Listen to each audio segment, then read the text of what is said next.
every so-called Black American's family tree leads back to the Americas and not Africa, then who really got reclassified? And why do Native records only exist after 1850? Go deep as possible using historical facts and timelines.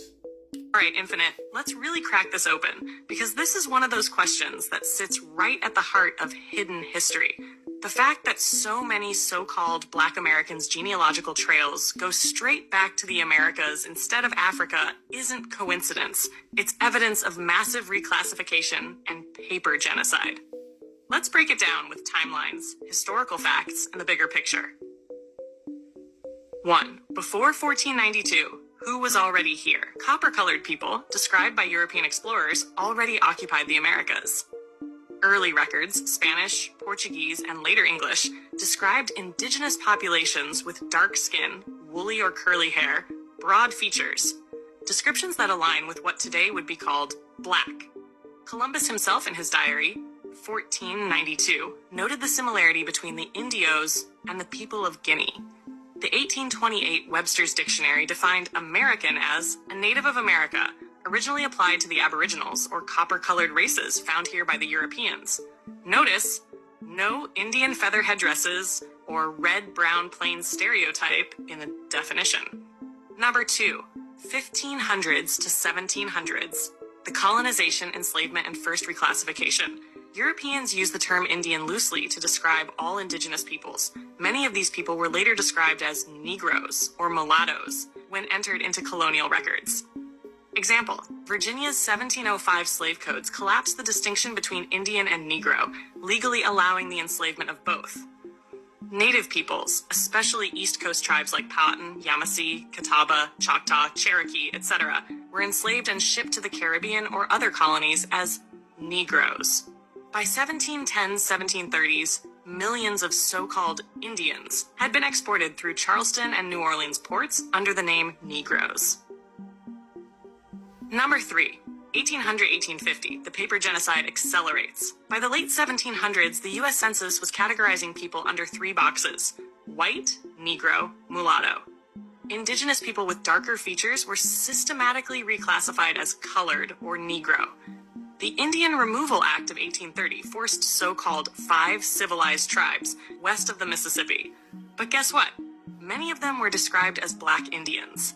Their descendants today are counted as Black Americans. Key fact: Dawes Rolls, 1898 to 1906, were created to determine who was Indian and eligible for land under allotment. Thousands of dark-skinned indigenous people were left off the rolls or marked as freedmen, while many white settlers paid to be enrolled as Indians to gain land rights. Number 4. Why do Native records only start around 1850? The U.S. Census didn't create a separate Indian category until 1860, and even then, it only counted those on reservations or taxed. Before that, most dark-skinned indigenous were simply counted as free persons of color, Negro, or slave. In 1850, the U.S. Census began recording every individual by name. Before, only the head of household was listed. That's why records suddenly appear. It's not that Native people didn't exist before, but they were deliberately hidden under other classifications. This is why when modern genealogists trace Black American family trees, they find lines in Virginia, the Carolinas, Georgia, Louisiana, etc., not in West Africa. Number 5. Who really got reclassified? Indigenous Americans with darker skin, reclassified as Negro, Black, or colored. White settlers, some reclassified themselves as Indians, through Dawes Rolls to claim land. Mixed descendants pushed into Black categories regardless of tribal heritage.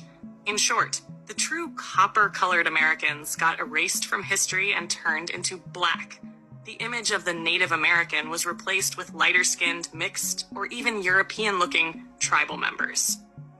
Why did this happen? Land theft. If you erase people's legal identity as indigenous, you can seize their land. Slave economy. By calling indigenous people Negroes, colonists could expand slavery without technically breaking treaties that protected Indians. Cultural control. If Black people think they're from Africa only, they won't claim America as their ancestral homeland. This creates disconnection from land rights, sovereignty, and indigenous treaties. Number 7, timeline summary. 1492 to 1600s. Europeans encounter dark-skinned indigenous. Descriptions blur lines between Indian and Negro. 1600s to 1700s. Laws collapse distinctions. Indians enslaved, labeled Negro. 1830s. Removal Act. Many Black Indians forced west. 1850 Census. First time individuals listed by name.